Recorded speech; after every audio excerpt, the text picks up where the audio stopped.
You are about to be called to the podium now. A voice whispered from behind. Shortly after, Amanda walked elegantly to the podium, looking radiant in her beautiful dress. She had always longed for an opportunity to be the guest speaker at the annual Teenagers Conference in her local church, and so she had nothing to be shy of. On getting to the podium with so much brightness and excitement, she began her speech. Sometimes, what we call love is only lost wearing a mask. Many young people fall victim to sweet words and empty promises because no one ever taught them what real love looks like. This story is a gentle reminder that love is patient, love is kind, and love never demands proof. As you all know, my name is Amanda.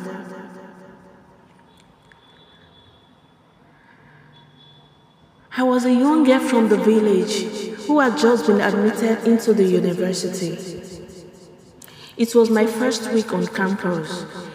I went to the cafeteria, not because I couldn't cook, but because I wanted to experience what it felt like to be part of the lively campus life. I looked around shyly, holding my tray, wondering where to sit. Then I heard a voice behind me. "Hey, new face," a tall, handsome boy said with a charming smile. "You can sit here if you want." I blushed and nodded. "Thank you." "You are really beautiful," he said. I smiled shyly. Nobody has ever told me that before. "Well, then they must have been blind," he replied with a grin. In my innocent heart, I believed it must be love. I began to see him often as he called me sweet names, called me queen. He sent me sweet messages and walked me to classes. One evening, as we sat under a tree, he looked into my eyes. "If you really love me, Amanda," he whispered, "then show me."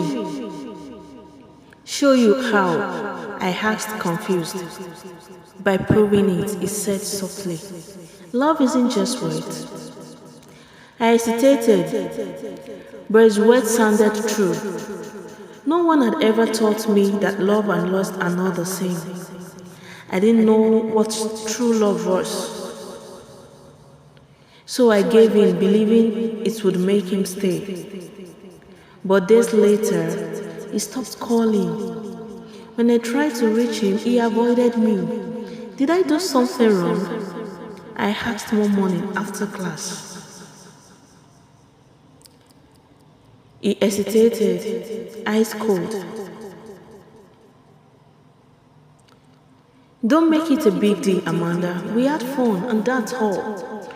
His words heated me like a slap.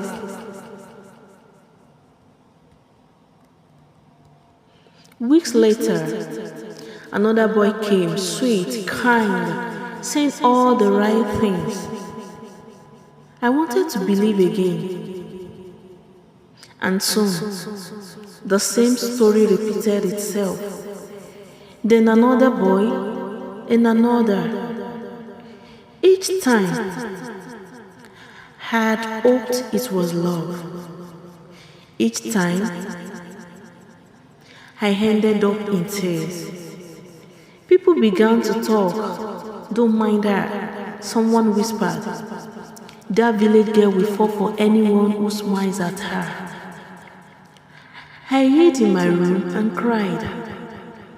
"Maybe love isn't real," I whispered to myself. Then one afternoon in the library, I met Chinedu. He was quiet, gentle, and always ready to help others with their studies. One day, he walked up to my table and smiled politely. "Hi, Amanda. You look tired," he said softly. "Have you eaten today?" I didn't even look up. "I'm fine," I replied coldly. Chinedu hesitated. "You sure?" "Yes, please, I'm not hungry," I snapped. My voice was sharper than I meant it to be, because I didn't care anymore. In my mind, it's just like the others. Kind at first, then cruel later.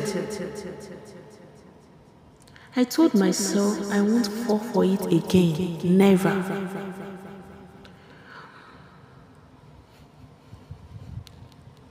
But Chinedu didn't give up easily. He still greets me every time we met, still offered to help me with assignments, still smiled without expecting anything in return. Weeks passed. Slowly, I began to notice that it was different. He never flirted. He never pressured me. When other guys teased me, he defended me quietly. One afternoon, I found myself sitting beside him in the cafeteria without even realizing how it happened. "You don't talk so much these days," he said with a grin. I shrugged. Talking gets me hot. Chinedu looked at me gently. "Not everyone wants to hurt you." I studied his face for a long moment. "That's what they all said," I murmured. "I know," he said, "but real love isn't about taking. It's about giving. It's about respecting. It's about waiting." His words pierced through my walls, and for the first time, I felt something pure, something safe. That night, lying on my bed, I thought about everything. I thought about the sweet lies, the pain, the wish I had mistaken lust for love. And now, this quiet boy who had never demanded anything, who made me feel valued again. Tears rolled down my cheeks as I whispered to myself, "This isn't love. It was never love. But now, I know what true love is. Love is not what takes your peace away. It's what restores it. Now I know that love doesn't chain me. Now I know that love frees. Now I know that lust demands, but love waits. Lust consumes, but love cares. Indeed, that wasn't love, but now, this is love. Many hearts have been broken in the name of love, but real love does not destroy, it's built. It is not found in rushing, but in understanding. True love is real. True love exists.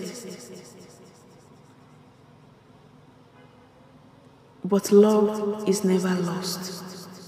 And lost is never love. They are two different things.